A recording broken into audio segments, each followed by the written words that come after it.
India and internationally, a driving force behind the resurgence of India as a world power, a philanthropist with a social conscience, and a passionate advocate for advances in technology, innovation and higher education. Mr Tata was born in 1937 and he began his working life in India in 1962 following his graduation from Cornell University in the United States with a degree in architecture. After a short period working in an American architectural firm, he was sent by his family to work in the Tata Group, and his first job was at Tata Steel, where he was assigned to the shop floor, shoveling limestone and operating the blast furnace.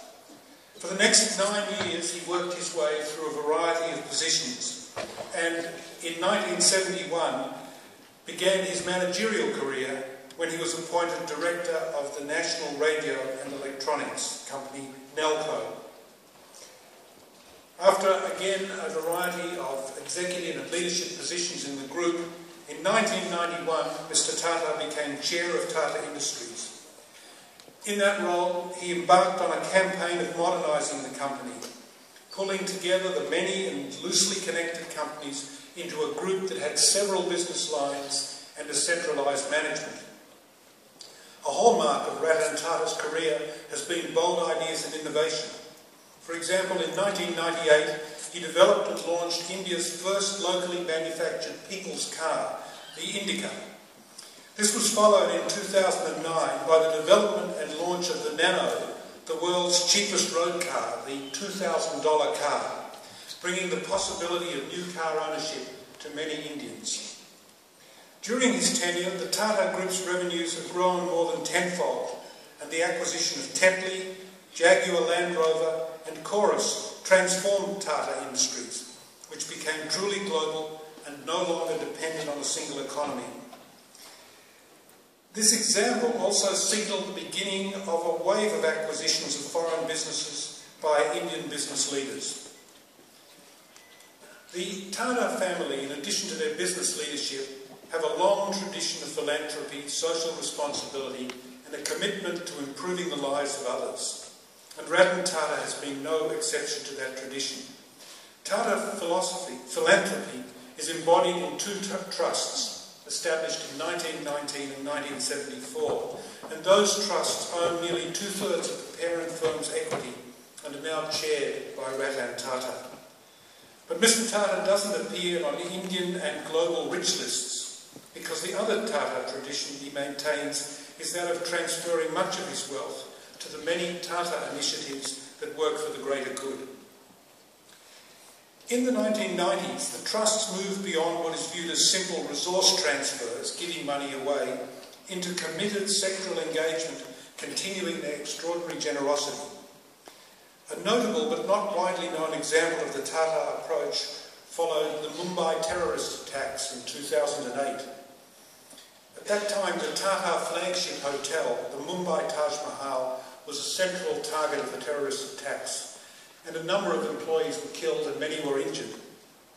In what was a record 2 weeks, a new trust was established for employees in order to distribute relief as quickly as possible to the staff as well as others injured in areas surrounding the hotel. Ratan Tata personally visited all of the families of employees who had been killed or injured at the hotel and attended many funerals over a gruelling 3-day period. As the chairman of the Tata Group, India's largest non-government employer, with 200,000 employees across India, Mr Tata's leadership is a model of ethical work practices, social responsibility and community engagement at the highest level.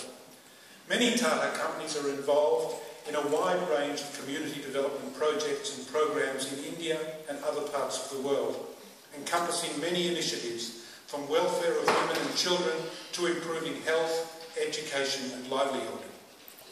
The Tata Groups and the trusts encourage and fund leading scholarship in the areas of social responsibility engagement. Today, on the eve of handing over control of Tata Group to his successor, Mr Tata has been focusing his energy and his business acumen on the problem of gender diversity, including increasing the number of women in leadership leadership in Tata companies and more widely, and his efforts are beginning to produce results. Mr Tata also serves on the board of the Ford Foundation and the program board of the Bill and Melinda Gates Foundation's India AIDS initiative. He serves in a senior capacity within a number of organisations in India and internationally, and is a member of the Prime Minister's Council on Trade and Industry. Mr Tata has received much recognition and many accolades, rewards and honours from around the world. In 2004, he was named Businessman of the Year for Asia by Forbes magazine. Council, noting his eminent service to the global community, resolved that it would be fitting if the degree of Doctor of Business, Honoris Causa, were to be conferred on Dr. Tata. And today we admit him to the university's highest honour. Mr Tata, I now ask you to move forward to the Chancellor for the presentation of your degree.